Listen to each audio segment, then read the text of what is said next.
ہر وہ گستاخ قابل احترام نہ ہوتا، ہر وہ ظالم جو بیوی کے حق کا ظالم ہے وہ آج لوگوں کا محبوب نہ ہوتا۔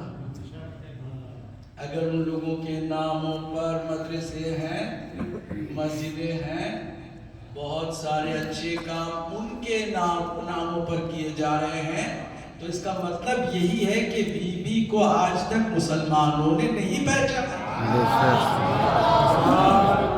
اسی بنیاد پر مجلس بیوی کی زیادہ ہونی چاہیے۔ مراجع اعظام نے فاطمیہ کو مزید بڑھانے کی تاکید اسی بنیاد پر کی ہے کہ اگر سال میں چند مجلسیں کر لو گے اور وہ بھی اپنے درمیان میں ان مجلسوں کا بھی حد اور اس کے حدود محدود رہیں گے، تو اکثریت ابھی بھی ان کو بہت ہیرو مانتے ہیں کہ جو زیرو ہے، جو اللہ اور اس کے رسول کے نزدیک زیرو ہے، اکثریت مسلمان ابھی تک انہیں ہیرو مانتی ہے۔ یہ قصور کس کا ہے؟ ہمارا ہے کہ ہم نے بیوی کی صحیح معنوں میں معرفت کا نور نہیں چڑھا۔ شہزادی کونین کیا ہے اور ان کا ہمارے ساتھ کیا تعلق ہے، یہ بات واضح نہیں ہو سکی ہے ابھی تک۔ اس حد تک تو سب ریسپیکٹ کرتے ہیں کہ وہ حضور کی بیٹی ہیں، اکلوتی بیٹی نہیں تھی، چار تھی مگر زیادہ حضور کی چہیتی بیٹی تھی، ہم بھی بڑا احترام کرتے۔ اس حد تک یہ نہیں جانتے کہ جس کی رضا اللہ کی رضا ہے اور جس کی ناراضگی اللہ کی ناراضگی، یہ بات نہیں سمجھ پاتے کہ بی بی نے جس کو جھٹلا دیا ہے وہ کبھی بھی عزیز ہو نہیں سکتا ہے۔ دلوں میں اس کو جگہ نہیں دی جانی چاہیے کہ جس دل بی بی سے نکل چکا ہو۔ شہزادی نے جس کو اپنے دل سے نکال دیا ہو، اس کو تم اپنے دل میں بساؤ گے تو نجات نہیں پاؤ گے۔ اس حقیقت کو بار بار بتانے کی ضرورت ہے۔ بی بی کا خطبہ کل اسلام کی حقیقتوں کا بولتا ہوا، مسلسل واضح کرتا ہوا ایک ایسا چراغ ہے کہ جب بھی اس کی طرف جاؤ گے تمہیں ہدایت بھی ملے گی، نجات بھی ملے گی۔ اس لیے ہم بار بار بی بی کے تذکرے کو زیادہ سے زیادہ کرنے کے اوپر زور دیں۔ اگر کربلا کا واقعہ بھی ماتمداران، عزاداران اور سوگواران سید الشہداء کم کرتے، توجہ اس پر کم دیتے، تو آج یزید جیسے رسوا ہوا ہے کبھی نہ ہوتا۔ جیسے مجلسوں کی کثرت نے مولا حسین کے قاتل کو ذلیل کر دیا، سبحان اللہ سبحان اللہ، ویسے بی بی کی مجلسوں کی کثرت ایک دن ایسا آئے گا کہ ان کی نگاہوں سے بھی وہ لوگ گر جائیں گے جو ابھی تک۔ واہ سبحان اللہ سبحان اللہ سبحان اللہ۔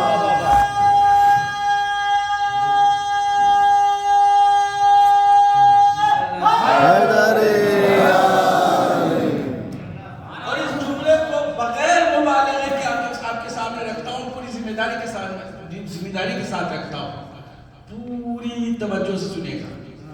بی بی کی کل عمر 18 سال، مگر کارنامہ ایسا کیا کہ 1,24,000 انبیاء کی محنتیں ایک طرف اور سیدہ کی مجاہدت ایک طرف۔ چہ بسا سیدہ کی مجاہدت انبیاء کی محنتوں پر غالب آ گیا، کیونکہ کام بی بی نے وہ کیا کہ جو کسی نبی سے بھی نہیں ہو سکتا۔ یہ بات ذرا غور سے سنیے، کوئی اس میں غلو نہیں ہے، اس میں کوئی مبالغہ نہیں ہے۔ چند دلائل آپ کے سامنے رکھیں گے تو آپ خود محسوس کریں گے کہ واقعاً بی بی نے وہ کارنامہ انجام دیا ہے کہ جس کی بدولت کہا جا سکتا ہے کہ اس کی 18 سالہ عمر حضرت نوح کی 900 سال کی تبلیغی عمر سے زیادہ مفید ہے۔ سبحان اللہ سبحان اللہ. اس حقیقت کو آپ فی الحال ایک دعوے کی حد تک رکھیے, ایک کلیم کی حد تک رکھیے, اپنے ذہن سنبھال کے رکھیے, تاکہ مجلسوں میں مسلسل آپ اس کی تصدیق کرتے چلے جائیں.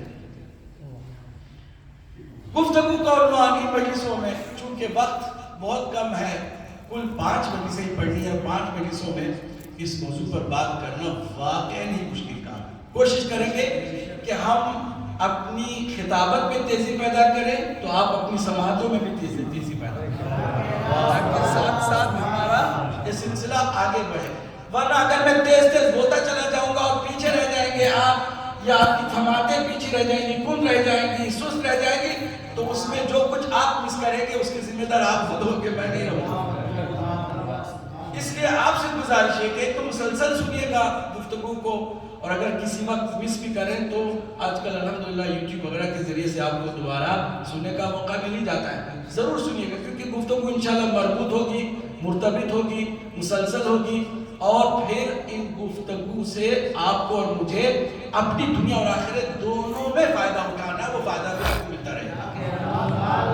خلاؤں کی باتیں, فضاؤں کی باتیں, عرش کی باتیں وہ تو چلتی رہتی ہیں, اور ان باتوں سے کبھی ہم محسوس بھی ہوتے ہیں, کبھی خوش بھی ہوتے ہیں, مگر وہ اپنی جگہ پر ہے.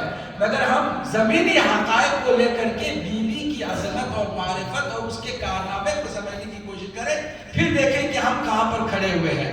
ہم اگر اس موقع پر ہوتے جس موقع پر سلمان تھے, اس موقع پر ہوتے جس موقع پر ابو ذر تھے, اس موقع پر ہوتے جس موقع پر عمار تھے, اگر اس موقع پر ہوتے جس موقع پر وہ جو خاص مولا کے چاہنے والے تھے, اگر ہم ہوتے تو کیا ہم کرتے؟ کیا ان کے ساتھ ہوتے, یا پھر ان اکثریت کا حصہ ہوتے کہ جنہوں نے صرف تماشا دیکھا ہے, کچھ نہیں, صرف تماشا بہت زیادہ کر لیا تو ایک آہ سرد کھینچی ہے.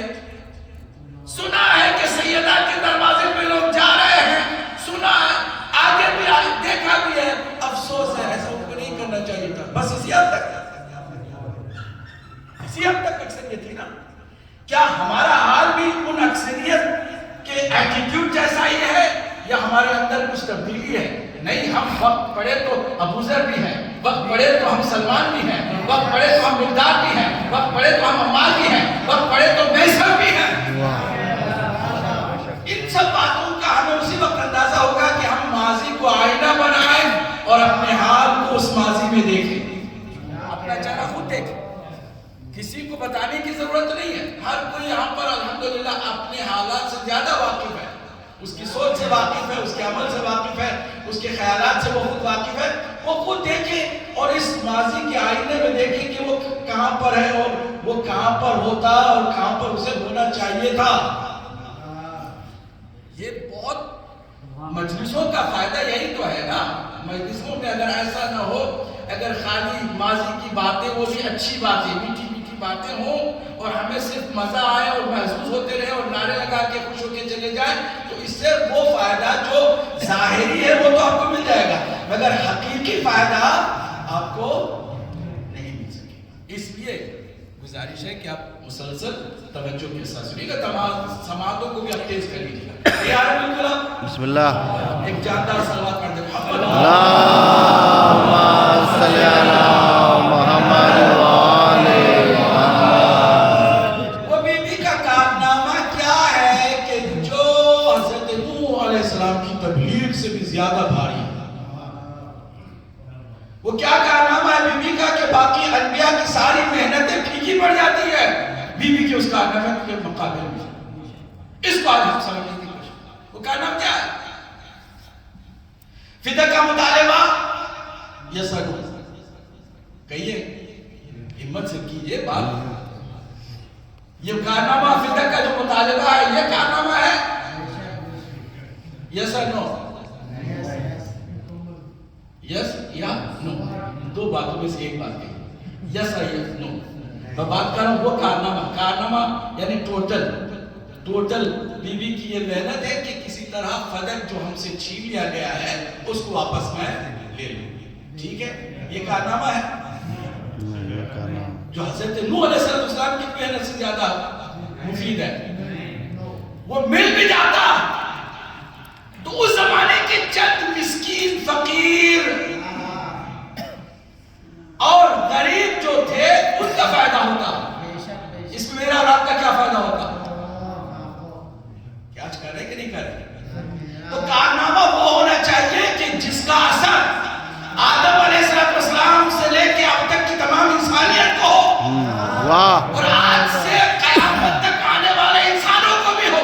اللہ بے شک تب جا کے انبیاء کی محنتوں پر وہ کارنامہ غالب آئے گا. کارنامہ وہ کیا ہے؟ فتح کا مطالبہ کہیے، بیعت کا انکار، دربار میں جانا، خطبہ ارشاد فرمانا، کیا ہے کارنامہ؟ بی بی کا وہ کارنامہ کہ جو صرف بی بی ہی کا خاصہ تھا، حتیٰ کہ مولا علی کو بھی سرکار نے منع کر دیا. غور سے سنیے تو بات سمجھیے. سب نے غدیر کے اعلان میں حصہ لیا. کان جس کے تھے سنا، آنکھ جس کی تھی دیکھا، اور پھر وہ سارے منظر کو دیکھ کر کے مجبور بھی حضور نے ایسے کر دیا تھا کہ ان کے شتر سے جو پالان تھے وہ ادھر والیے تھے کہ کوئی یہاں سے بھاگ نہ نکلے. ٹھیک ہے، سب کچھ کیا، بھرپور اہتمام، اور حجت بھی تمام کر دی، واضح طور پر اعلان کر دیا. تپتی ہوئی دھوپ میں ایسا کیا، رات کے اندھیرے میں نہیں کیا، ٹھنڈی ہوا میں نہیں کیا کہ کوئی یہ کہہ کر کے جان چھڑانے کی کوشش نہ کرے کہ ہوائیں ٹھنڈی چل رہی تھی، ہم تھکے ہوئے تھے حاجی، اور ہمیں نیند آ گئی، ہمیں پتہ نہیں چلا کہ حضور نے کیا فرمایا. واہ. پھر بٹھا کے بھی نہیں سنایا، کھڑا کر کے سنایا، خود بھی کھڑے رہے. واہ. جس کے بارے میں اعلان کرنا تھا اس کو بھی کھڑا رکھا، جس کو سنانا تھا ان کو بھی کھڑا رکھا. واہ. سب کچھ ہوا. اعلان کے بعد نکلنے والے تھے کہ نہیں نکل سکتے جب تک کہ تم دو کام نہ کر لو. نمبر 1، علی کو جا کے سلام کرو گے. سلام بھی یا علی کہہ کے نہیں، یا ابو الحسن کہہ کے نہیں، یا مولود کعبہ کہہ کے نہیں، یا شہر خدا کہہ کے نہیں، بلکہ سلام کرو گے السلام علیک یا امیر المومنین.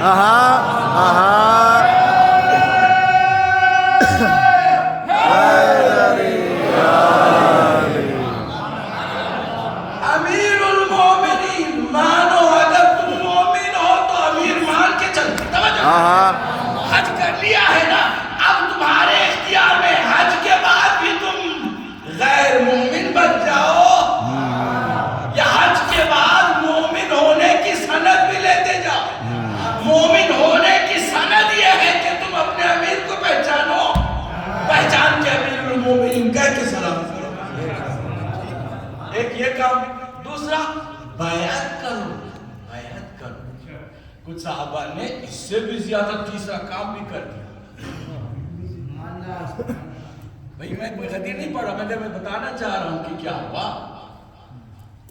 اعلان سنا، بھرپور لفظوں کی وضاحت کے ساتھ، آگے پیچھے ساری باتوں کو سمجھاتے، عملی طور پر سب کو مجبور کیا. لمبی قطار لگائی، بڑی لمبی صفیں تھی. صحابہ ایک دو تو نہیں تھے. اب چلیے 80,000 تو مانتے ہیں نا، چلے 72,000 تھے، کچھ بھی تھے مگر ہزاروں کی تعداد تھی. سب کو کہا کہ لائن میں لگو، اور ایک خیمے میں مولا علی کو بٹھایا تھا.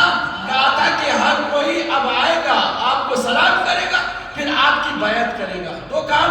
تیسرا کام صحابیوں نے بڑھ چڑھ کے کر دیا. وہ تیسرا کام کیا؟ مبارک ہو، مبارک ہو. لیکن ضرورت نہیں تھی مگر تیسرا کام بھی کر دیا. اور کیا کہہ کے کیا وہ بھی آپ سامنے. قد اصبحت مولا. اب مولا میرے بن گئے. وہ مولا کل مومن و مومنہ، یعنی مبارکبادی دینے والا یہ بھی جانتا ہے کہ یہ آج کے مومن اور مومنہ کی بات نہیں ہو رہی ہے. قیامت تک کہ جب بھی کسی کو مومن ہونا پڑے گا اسے علی کو اپنا مولا ماننا. سبحان اللہ. سبحان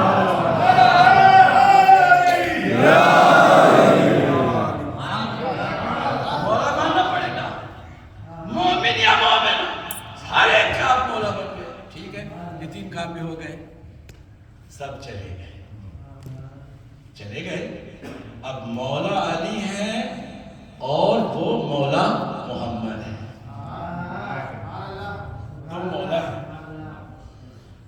آتے ہیں سرکار مولا کائنات کے خیر میں، کہتے ہیں ان ساری مبارکبادیں، ان سارے سلام باتوں اور بیعتوں کو ایک طرف رکھو، میں تمہارے سامنے پیش نہیں کرتا ہوں، پیشن گوئی رکھتا ہوں. صدقتی روکا امتی من بعدی، میری امت میرے بعد فوراً تم سے دغا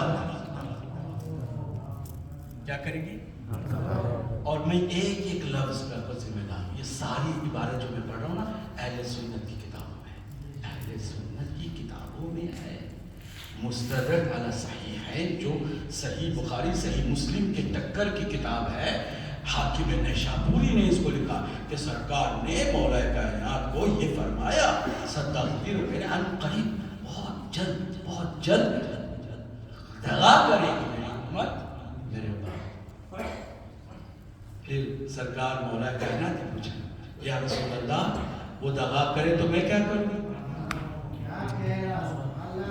وہ دغا کرے میں کیا کروں؟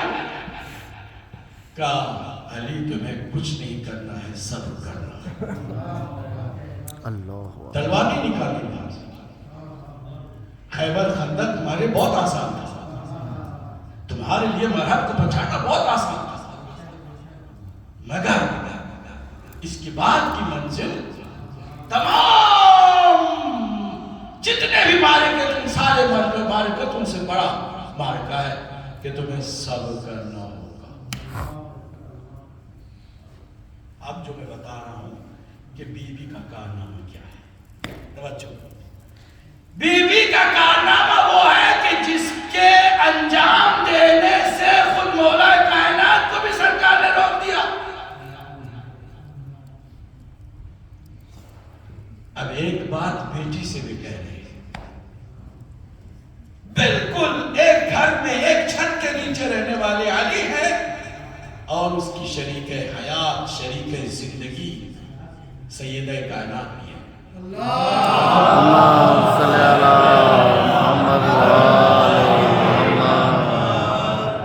بیٹی سے فرمایا بیٹی حق کو تم نہیں چھپاؤ گی، تم احتجاج کرو گی، یہ تمہارا ٹاسک ہے، یہ تمہارا ہدف ہے. اور اس کے لیے تمہیں بہت سارے مظالم کا سامنا کرنا پڑے گا. اللہ نے مجھے وعدہ کیا ہے کہ جب تک آپ زندہ رہیں گی بیٹی، جبرائیل کا ایک ہی کام ہوگا کہ وہ در زہرا پہ آئے، بیوی کو تسلی دیتا، کیونکہ بہت بڑا کارنامہ تم کو کرنا ہے. وہ کارنامہ جو حضرت نوح علیہ السلام کی تبلیغی کارنامے سے بڑا ہے. تمام انبیاء کی محنتوں سے زیادہ وہ کارنامہ بہت عظیم ہے کہ اسی کارنامے کی بلبوتے پر ٹوٹل نظام اسلام، سارے انبیاء کی محنتیں تیرے اس کارنامے پر ٹکی ہوئی. میری ساری محنت کا بھی دار و مدار تیرے کارنامے پر رکا ہوا. مولا کائنات کا صبر بھی تیرے اس کارنامے پر رکا ہوا ہے. بی بی نے لبیک کہا بابا میں اس کارنامے کو انجام دوں گی، اکیلے انجام دوں گی. وہ کارنامہ کیا ہے؟ جو حق جس کو لوٹ لیا گیا، وہ حق جس کی صحابہ نے تائید بھی کر دی، کسی کے حوالے ہو گیا، وہ حق جو صرف اور صرف علی اور اولاد علی سے مختص تھا. اگر بی بی بھی خاموش ہو جاتی، خدا کی قسم ہم سب سقیفہ ہی ہیں. ہمیں کیا پرابلم تھا؟ علی صبر کر رہے، جنگ نہیں کر رہے. یہ بھی نہیں کہ گوشہ نشین ہو کر گھر میں بیٹھ گئے ہیں احتجاج کرتے ہوئے، بلکہ مولا کائنات مسجد میں بھی جا رہے ہیں.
صحیح ہے نا؟ اس کے لیے دلیل بھی چاہیے کہ نہیں؟ اب آپ دلیل ایک حدیث قدسی سے شروع کریں. حدیث قدسی جس کا کچھ حصہ سارے مسلمان جھوم جھوم کر سناتے بھی ہیں سنتے بھی ہیں, اس کا بعد والا حصہ بالکل بھلا دیتے ہیں, اپنے بھی پرائے بھی. حدیث قدسی کسے کہتے ہیں؟ وہ کلام جو اللہ کا ہے, جو قرآن مجید میں نہیں ہے. اللہ کا کلام ہے, نبی کی زبانی ظاہر ہوا ہے, اسے کہتے ہیں خود حدیث کہیے حدیث قدسی. ٹھیک, حدیث قدسی کیا ہے؟ ایک ٹکڑا جو سب کو معلوم ہے, وہ کیا ہے؟ اللہ سبحانہ وتعالیٰ نے فرمایا یا احمد, اے میرے احمد, اے میرے محبوب, میرے شاہکار خلقت, اے میرے نور مجسم, اے میرے محبوب, اے میرے حبیب, اے احمد, لولاک لما خلقت الافلاق. اگر آپ نہ ہوتے تو اس پوری کائنات کو خلق نہ کرتا. اب نعتوں میں بھی یہ بات آ گئی, ہر محفل میں تذکرہ ہونے لگا, اپنے بھی پرائے دونوں سناتے ہیں. لولا کلمہ خلقت الافلاق, اللہ نے فرمایا ابھی آپ نہ ہوتے تو افلاق کو میں خالق کہیے نہ کرتا. مگر حدیث قدسی کامل نہیں. آگے کیا ہے؟ فرمایا ولولا علی لما خلقت, اگر علی نہ ہوتے تو میں آپ کو بھی خلق نہ کرتا. عجیب عجیب, یہاں تو والے کی گلو کی بو آ رہی, یہاں تو گڑبڑ ہے, معاملہ گڑبڑ ہوتا جا رہا ہے. یہ کیا بات ہوئی؟ ذرا اس سے بھی زیادہ خطرناک بات جو آج بھی بعض لوگ اسے کہتے ہوئے پڑھتے ہوئے ڈرتے ہیں, وَلَوْلَا فَاطِمَةَ لَمَا خَلَقْتُكُمْ, اگر فاطمہ نہ ہوتی تو آپ کو بھی اور علی کو بھی, دونوں کو بھی خلق.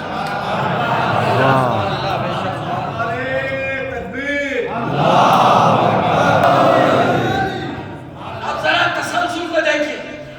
اے حبیب, اگر آپ نہ ہوتے تو کائنات یہ افلاق کسی کو خلق نہ کرتا. علی نہ ہوتے تو آپ کو خلق نہ کرتا, اور فاطمہ نہ ہوتی تو آپ دونوں کو خلق نہ کرتا. کہتے نہیں یہ شرک ہے, یہ تھوڑی سی گڑبڑ ہے, یہ عقیدہ ہمارا ہو نہیں سکتا. اس کا مطلب یہ ہوا کہ رسول سے علی افضل, کیونکہ علی نہ ہوتے تو رسول خلق نہ ہوتے, اور پھر علی اور رسول دونوں سے زہرا افضل, کیونکہ وہ نہ ہوتی تو دونوں نہ ہوتے. نادانوں, یہاں بات افضل و مفضول کی نہیں ہو رہی ہے, بات یہاں علت و معلول کی ہو رہی ہے, سبب اور مسبب کی ہو رہی ہے. اللہ سبحانہ وتعالیٰ نے اس پوری کائنات کی خلقت کے مقاصد کو واضح فرمایا ہے. سنو اس طرح کہ اللہ سبحانہ وتعالیٰ قرآن مجید میں کیا کہتا ہے, وَسَخَّرَ لَكُم مَا فِي السَّمَاوَاتِ وَمَا فِي الْأَرْضِ. اے انسانوں, تمہارے لیے میں نے تمام سب کچھ, یہ جو کچھ بھی ہے تمہارے لیے خلق کیا ہے. زمین تمہارے لیے ہے, آسمان تمہارے لیے ہے, سورج تمہارے لیے ہے, چاند تمہارے لیے ہے, ستارے تمہارے لیے ہے, یہ دریا تمہارے لیے ہے, یہ پہاڑ تمہارے لیے ہے, یہ ہوائیں تمہارے لیے ہے, یہ فضائیں تمہارے لیے ہے, یہ ساری گیلیکسیز تمہارے لیے ہے. مطلب اس ساری کائنات کے وجود کا مقصد اور مقصود انسان ہے. انسان کس کے لیے ہے؟ اللہ نے آگے واضح طور پر فرمایا وَمَا خَلَقْتُ الْجِنَّ وَالْإِنسَ إِلَّا لِيَعْبُدُونِ, میں نے جن و انس کو پیدا نہیں کیا مگر یہ کہ وہ میری عبادت کریں. اب میری عبادت کیسے کریں؟ کوئی ایسا بندہ ہو جس نے معراج تک جا کے دیکھا ہو, بندگی ہوتی کیسے؟